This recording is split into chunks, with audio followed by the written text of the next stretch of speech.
Misteri Fraser 1910. Oh, nama Bukit Fraser tu datang daripada dia ni. Okey, jom.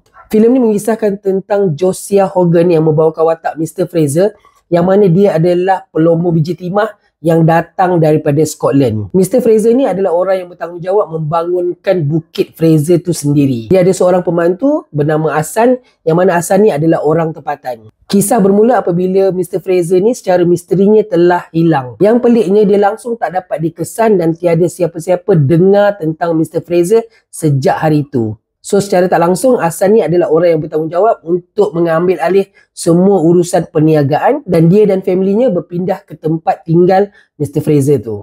Persoalan dia sekarang, ke manakah hilangnya Mr. Fraser tu?